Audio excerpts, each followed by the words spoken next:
मोदी जी ने कह दिया यूनिफॉर्म सिविल कोड, तो दिल्ली का केजरीवाल भी बोल रहा कि हाँ यूनिफॉर्म सिविल कोड। इन दोनों का यूनिफॉर्म एक ही है, इन दोनों का यूनिफॉर्म एक ही है। तुम लोकसभा जीतो, मैं असेंबली जीतता हूं। जब तबलीगी जमात पर इल्जाम लगा दिल्ली में कोरोना काल में, तो यही केजरीवाल दिल्ली में इल्जाम लगाए तो मोदी जी ने कहा कि हां तबलीगी जमात जिम्मेदार है। जब कोर्ट में मुकदमा गया तो कोर्ट ने तबलीगी जमात के खिलाफ पूरे मुकदमों को खारिज कर दिया।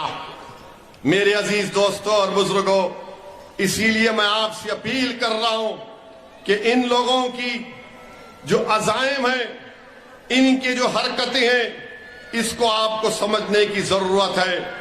मैं आपसे सिर्फ यही इल्तिजा कर रहा हूं कि जब गुजरात की सरजमीन पर यहां पर बिल्किस बानो का मसला आया, बिल्किस बानो मुसलमानों का मसला नहीं है, बिल्किस बानो महिलाओं का मसला नहीं है, बिल्किस बानो भारत का मसला है। क्योंकि हमारे देश में सबसे ज्यादा अगर क्राइम होता है तो महिलाओं के खिलाफ होता है। कभी उनको छेड़खानी की जाती है, कभी उनको मारा जाता है, कभी उनको जलाया जाता है, कभी उनको रेप किया जाता है।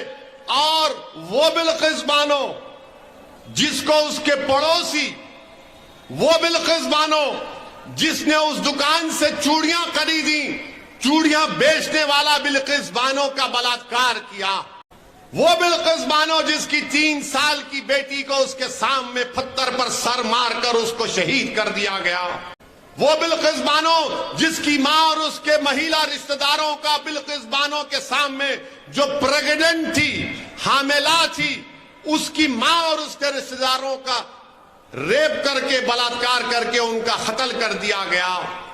उस बिल्किस बानो का रेप करने वालों को, उसकी बेटी की हत्या करने वालों को, उसकी मां की हत्या करने वालों को देश के प्रधानमंत्री श्री मोदी जी की सरकार छोड़ देती है, छोड़ देती है, आजाद कर देती है।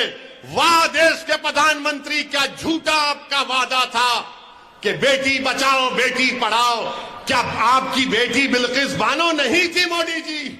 क्या देश की बेटी बिल्किस बानो नहीं थी मोदी जी? आपने उसके रेप करने वालों को छोड़ दिया।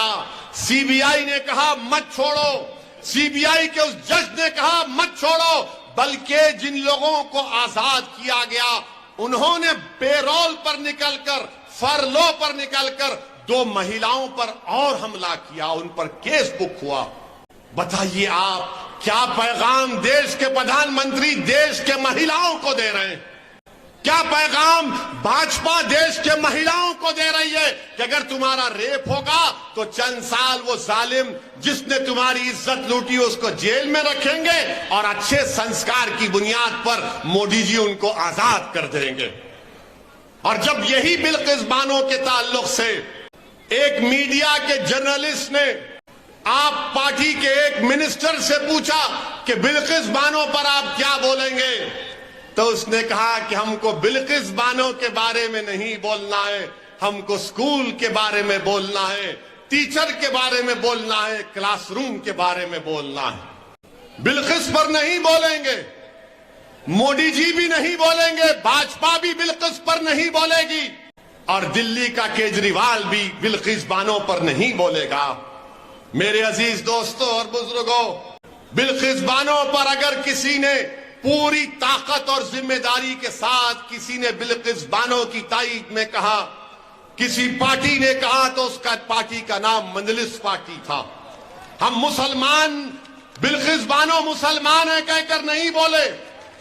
मैं तुमको एक पैगाम देना चाह रहा हूं बापू नगर की जनता को कि बिल्किस तुम्हारी भी बहन है, बिल्किस तुम्हारी भी बेटी है, बिल्किस की मरने वाली बेटी तुम्हारी भतीजी भी हो सकती है, तुम्हारी भांजी भी हो सकती है। अगर कल तुम्हारी औलाद से ऐसा होगा तो तुम क्या करोगे बताओ? आज एक सरकार ने एक महिला की अस्मत रेजी करने वालों को छोड़ दिया और क्या पैगाम दिया गुजरात की महिलाओं को? ये गुजरात के महिलाओं को सोचना पड़ेगा।